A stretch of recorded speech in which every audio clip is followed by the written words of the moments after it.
Lemmenjoen kansallispuiston ja Kultamaiden yksi elämänlangoista on venekuljetukset. Paikka paikoin joki on äärimmäisen matala ja näissä kohdin kyyditettävät joutuvat kulkemaan pienen pätkän maitse.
Jahas, tänään ollaan reissulla päädytty Sami Innan luokse. Ja Sami on täällä vähän näitä nuorempia kullankaivajia. Mites Sami, miten sä oot päätynyt tänne? Tai mistä tää on saanut ihan lähtönsä alun perin? No 25 vuotta sitten Telilä Nami pyysi, että lähdet ajaa moottorikelkalla huoltoajo Lemmenjoelle polttoöljyä kaivinkoneelle. Ja koskaan en ollut moottorikelkalla ajanut metriäkään, että no pitää se lähteä kokeilemaan. Sillä reissulla sitten oikeastaan, no se ensimmäisenäkin, niin sillä kelkalla lähdettiin yötä myöten tunturiin ja ensimmäinen nousu tuli, niin Ami sanoi, että se pikkukelkka mitä minä, että se ei jaksaisi nousta tuonne tunturiin, niin odota, tässähän tulee kohta hinaa. Ja kysyi, että onko tulitikut ja puukko ja sitten hävisi Amin kelkka johonkin sinne tunturiin. Mietin, että aika yksin on täällä, mutta enkä mihinkään osaisi. No kyllä se Ami sieltä tuli takaisin ja sitten päästiin perille yösijaan.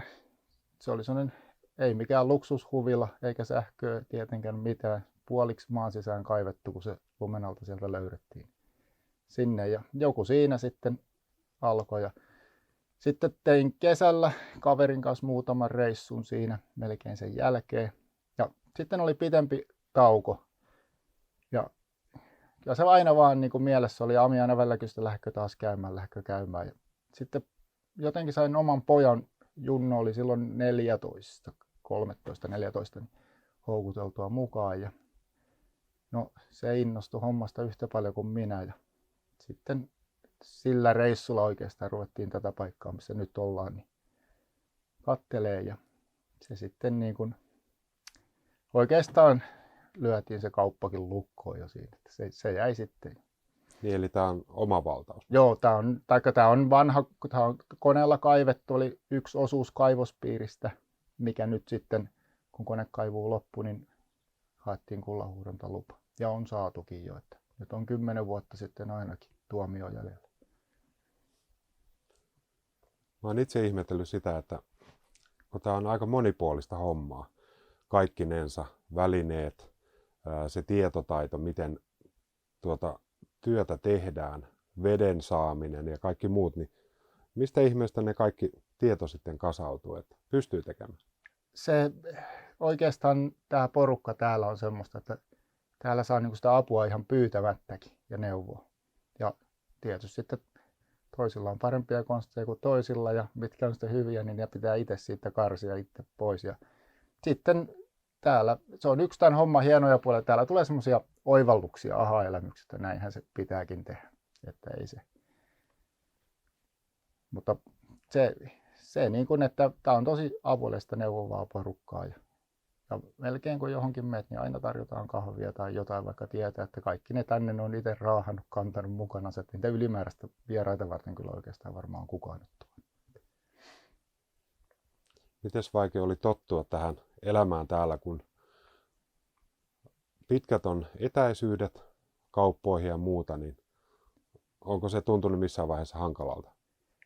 No oikeastaan ei, että ehkä tämä on semmoista vastapainoa kaikille, että sä niinku haet vähän semmoista, ei nyt ihan erakoksi halua, että kyllä se sitten kun täällä 2-3 viikkoa on yksin, niin oikein vähän kyttää, että kun näkisi jonkun ihmisen ja melkein jos sen turistin sattuu näkemään, niin sille sanookin, että mä oon 3 viikkoa ollut, että nyt tulee sitten vähän juttua, te jaksatte kuunnella, mutta niin se on niin kuin, mulla tulee autolla, kun mä tuun, niin mä ajan ensin autolla 15 tuntia, sitten venekyyti ja Mönkijällä 1,5, että sitten ollaan aika kaukana kotoa, että jos sitten rupeaa miettimään, niin ehkä sä pääset jostain saarista tai tuolta lomakohteesta nopeammin kotiin kuin täältä hätätapauksessa.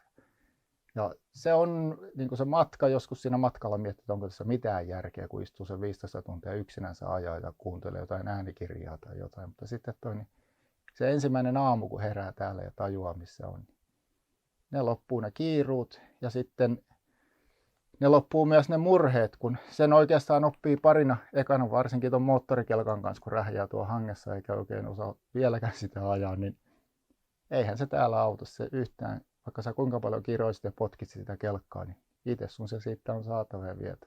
Saatikka, jos joku hajoaa ja varaosat on tuolla kaukana, niin se on sitten rikki. Ei niitä kannata murehtia, että se on yksi tämän homman, mitä niin kuin huomaa, että itsekin tulee paremmaksi ja paremmaksi sen asian kanssa koko ajan. Olen muiltakin kysynyt semmoisen kysymyksen, että mikä se on niin kuin parasta sitten taas täällä olemisessa?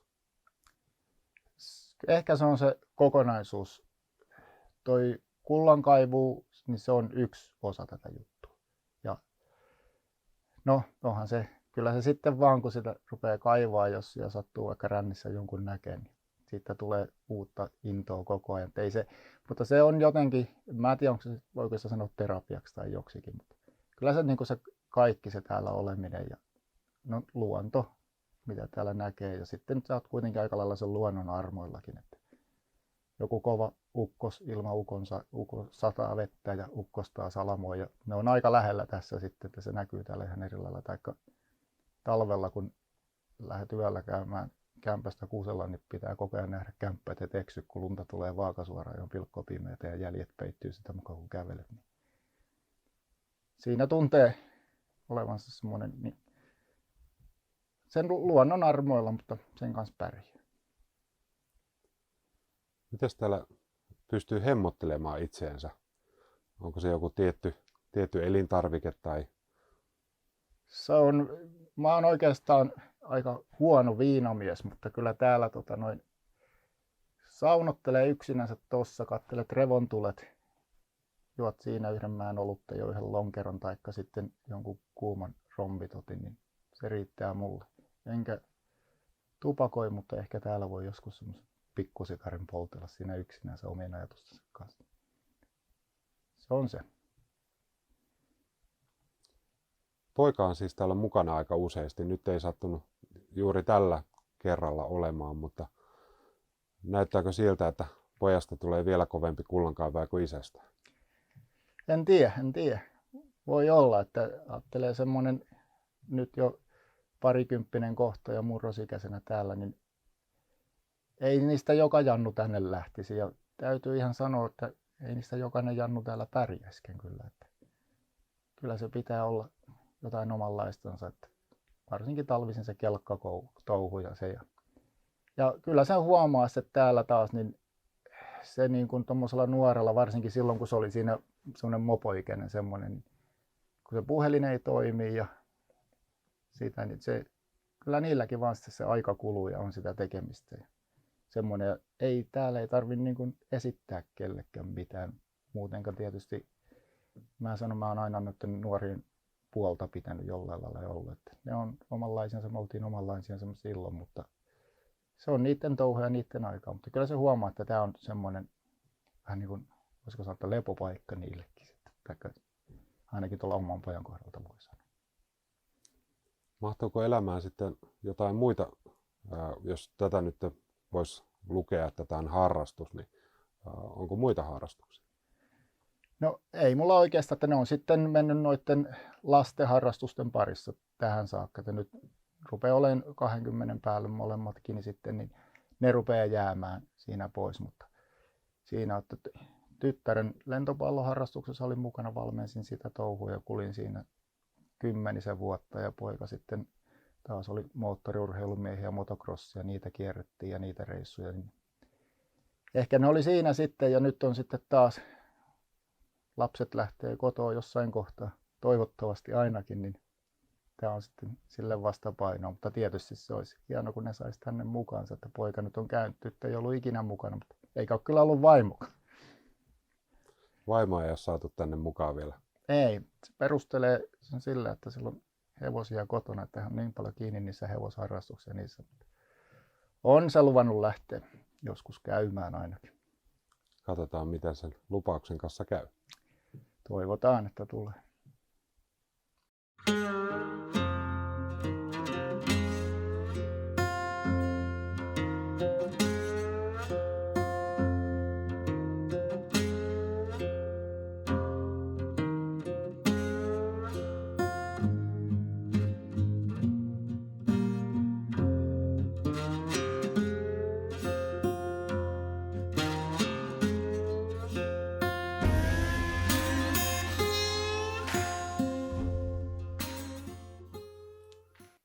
Täällä muiden ihmisten tuki on erittäin tärkeää, niin onko sulla muodostunut semmoisia ystävyyssuhteita täällä matkan aikana? No on täytyy sanoa, että kyllä jos puhutaan kavereista ja ystävistä, niin sanotaanko, että täällä niin siitä tulee ystävä jo paljon nopeammin kuin jos sanoisi muulla, että se on mun yksi kaveri, mutta kyllä ne on, niin kun rupeaa miettimään, ne on niin tosi ystäviä jo. Että vaikka harvoin nähdään ja täällä nähdään ja viestitään, mutta sekin on melkein se viesti, että ootko tunturissa ja koska tuut ja sitten täällä ollaan. Mutta kyllä ne täytyy sanoa, että kyllä ne melkein on ystäviä sitten, kenen täällä on tutustunut.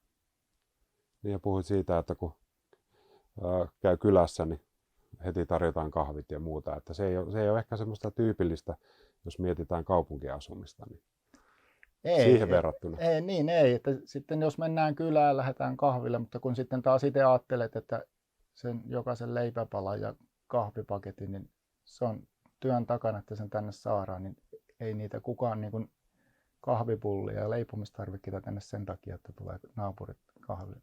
Omistansa niin kuin aina tarjotaan ja annetaan. Ja täällä voi kyllä sitten taas sitä apua ja sitä pyytääkin ihan reilusti, että nyt on semmoinen tilanne. Ja aina ne sitten korvataan jollain lailla. Meillä on tässä sarjassa käsitelty hirveästi sitä, mitä tämä niin kuin koko vuoden kaari tavallaan on. Puhuit tästä, että on kovan työn takana tuoda elintarvikkeita ja muita, niin miten se niin kuin käytännössä hoituu? Se on talvella, se on tuotava se tavara, mitä täällä kesän aikana, että ruokapuoli se on sitten säilyketavaraa melkein, että säilykkeet kuulemma säilyy niin kauan kuin purkki ruostuu puhkiin. Ja sitten polttopuut ihan yhtä lailla tuodaan, että omat polttopuut on tehty Sastamalassa ja ne on tänne tuotu autolla ja sitten moottorikelkalla talvella perille saakka. Että se mitä kesällä tuot, niin sen kannat tullessa. Mites pitkä matka tuolta niin kuin on moottorikelkalla? Kyllä, sitten 10 kilometriä tulee. 4-50 taitaa tulla. Ja silloin tuodaan polttoainetta ja polttopuuta ja varaosa ja näin poispäin. Joo, semmoinen, että melkein tarvii kauppalappu tehdä nyt, mitä pääsiäisenä ajattelee tuoda. Että mitä täältä ajattelee tarvitsemaan, mitä nyt niin kuin sillä huomaa, että jos jotain rikkuu tai hajoaa, niin sinne odotellaan sitten, että ne on ensi kesänä täällä, mikä nyt hajoaa, niin ensi kesänä sulla se taas on. Täällä on erilaisia asumuksia ja mökkejä, joissa on päässyt käymään, niin onko sulla tämmöisiä nykyajan mukavuuksia itselläsi täällä? No sanotaan, että toi internetti esimerkiksi toimii joskus. Se oli, että aurinkopaneelista tulee sähkö, toimii vaihtelevasti, eli sillä pystyy lataamaan puhelimen ja mitä tuommoista nyt tarvii. Ja tosiaan poika niin räpläsi täällä puhelinta ja sanoi, että täällä toimii netti ja se laahasi sen wifi-boksin tänne ja kyllä se sai sen aikotellen toimiinkin. Mutta itselle se on taas semmoinen, että yhteydenpitoväline, että jos joku hätä tai joku tulee, niin siinä on sitten jo 2 vaihtoehtoa, jolla ei puhelin toimi, niin sitten voi jonkun WhatsApp-viestin saada perille tai jotain. Mutta muuten ne mukavuudet, kirjaa lueskelee kaikessa rauhassa yksinänsä ja saunottelee. Kultamaallahan sattuu ja tapahtuu erilaisia asioita, niin tuleeko sulla mieleen jotain kommelluksia? No joo, ne on täällä semmoista, ei voi sanoa arkipäivää, mutta ehkä useammin sattuu kuin muille. Ja yksi kullankaivaja sanoi, että ongelmat alkaa siitä, kun tulee ensimmäisiä moottorivehkeitä, jolle ei virtaava vesi riitä, niin, eli kun tulee ensimmäinen pumppu, niin alkaa ongelmat. Mutta moottorikelkkojen kanssa ollaan kiinni, mönkijöiden kanssa ollaan kiinni, niihin tulee vikoja. Mutta aina niillä on päässyt sitten jollain lailla perille, tai sitten taas on se ystävien apu tullut siihen mukaan. Mutta semmoinen tulee mieleen, oltiin pojan kanssa 2 täällä talvella ja pojalla oli lumilauta mukana. Täällähän on mahtavimmat laskettelurinteet, mitä voi olla, ja ei ole hissijonoja. Niin oli hienosti varustellut kelkan, pistin siihen sukset kiinni ja kaikki, ja siinä oli lumilapiot ja kaikki, että jos jäädään kiinni, niin päästään. Mentiin 2 kelkalla ja mentiin tunturin päälle ja poika lähti sieltä lumilaudaan laskea ja mä lähdin kelkalla perään, kun sitä hissiä ei tosiaan ole, niin sitä tarvitsee kelkalla tulla ylös ja tunturi loppui ja jatkui kuruna. Poika laski sitä kurua, se on niin kuin paippia menisi puolelta toiselle, niin jostain ihmeen syystä mä menin siinä perässä ja eksyin sinne kuruun ja kuru rupesi kapenee ja kapenee. Huomasin, että mun nyt täältä koittava sillä kelkalla ylös, jos meinaan vielä päästä. Ja siitä sitten, että tuosta viimeinen mahdollisuus ja siihen se kelkka jäi. Sinne lunta oli varmaan 2 metriä suoraan alaspäin ja kelkka upoksissa. Se hankaluuden tekee siitä se, että se kelkka, mihin mä olin laittanut ne sukset ja lumilapiot, niin se oli siellä tunturin päällä, että mulla oli täällä toisella kelkalla liikkeellä. Ja pojalle koitin huutaa, mutta se jatkoi sinne kurun pohjalle laskua ja lähti sieltä tuleen ylös tietysti lumilauta mukana ja joka askeleella vyötäröön myöten lumeen. Sitten se pääsi vihdosta siihen mun tykö ja huomattiin, että se on tosiaan se kelkka, missä lumilapiot meni, se on siellä ylhäällä. Mutta siellä kelkan penkin oli kuormaliina. Ja siinä, niin kuin näkee, niin täällä puitten väli saattaa olla muutama 100 metriä, niin sattui olemaan yksi puu, mikä sitten kesti vielä sen. Sillä kuormaliinalla saatiin sitä kelkkaa se 10-15 senttiä kerrallaan. Että siinä meni se iltapäivä, mutta ei, me jatkettiin sitten laskettelua, kun kelkka oli saatu ylös. Mutta otettiin se kelkka mukaan, missä oli sukset ja varusteet. Helpottu. Eikä sen jälkeen en ole lähtenyt kurun pohjalle kelkalla, kun kuru kapenee. Varmasti Suomesta löytyy paljon sellaisia ihmisiä, jotka haaveilee tästä hommasta, niin sulla on kuitenkin tuoreemmassa muistissa kuin monilla konkareilla nämä aloitusajan hankaluudet tai haasteet, niin mitä sanoisit uudelle kullankaivajalle? Jos semmoinen hullutus iskee, niin se kannattaa ilman muuta se kortti katsoa, että onko se oma juttu sitten. Ja itse toisaalta olen päässyt siinä, että olen päässyt niin kuin kaverin mukana katsoa ja tutustumaan siihen, mutta se on varmaan kaikille mahdollista sillä, että se kannattaa käydä katsomassa. Jollei muuta, niin lähtee vaikka vaeltaa ja käy jututtamassa jotain kullankaivaa ja kyselemässä, että ne on kyllä osa-aikavenkuloita ja sieltä voi tulla vähän kaikenlaista juttua ja kaikkea, mutta se kannattaa. Ja sitten se ei kannata niin kuin sitäkään hommaa lähteä, että sitten kun se lähtee alulle, niin ei niin kuin sanotusti perseidellä puuhun kannata lähteä. Että ihan kyselee niitä neuvoja ja katsoo sitä varusteita, ettei raahaa tänne rekkakuormaa turhaa romua.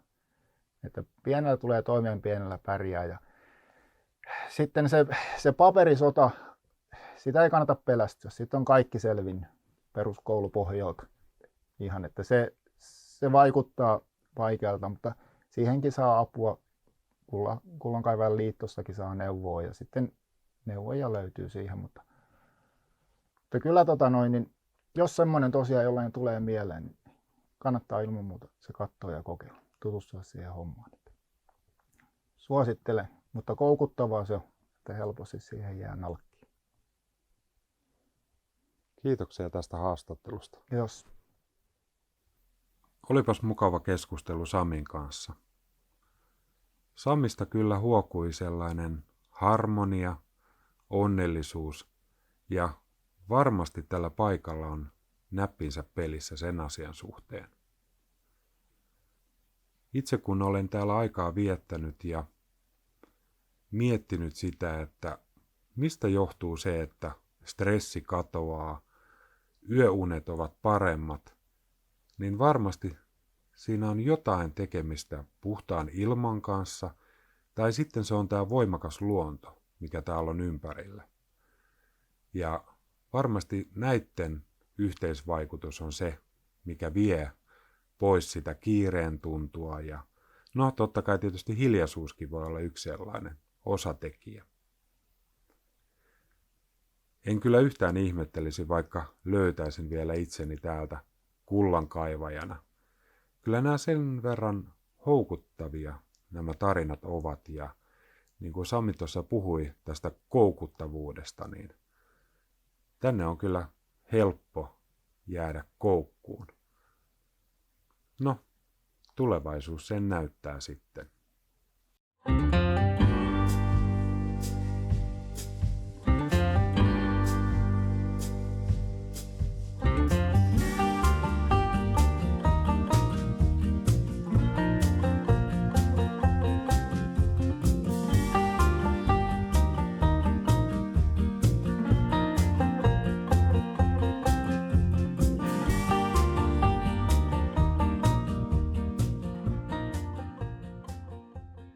Kyllä se tietenkin kulta on niin paljon raskaampaa, 19,3 kertaa raskaampaa tai tiiviimpää. Jos on litran pullo täyttä kultaa, niin siellä olisi 19,3 kiloa sitä. Se on niin paljon raskaampi aine kuin kaikki nämä muut tällä, niin se on painanut aikojen saatossa tuonne niin syvälle oikeastaan kuin pääsee, eli pohjakalliorakoihin käytännössä. Mulla on tuossa pikkusen alempana vanha monttu, olisiko se 3,5 metriä ollut syvimmillään, ei tullut pohjaa. Tässäkin on käyty, tässä oli Lätin Tapsan kanssa aikanaan kaivettiin ja Tapsaa yksin tässä vielä enemmän on sitä kaivannut, niin sama juttu, ei tullut 3 metrissä pohja vastaan. Että sinne se pitäisi päästä, jotta parhaat, olisi ole odotettavissa ne parhaat mahdolliset tulokset. Että sitten tulee tämä vesi on siinä sitten ehkä se ongelma jonkunlainen.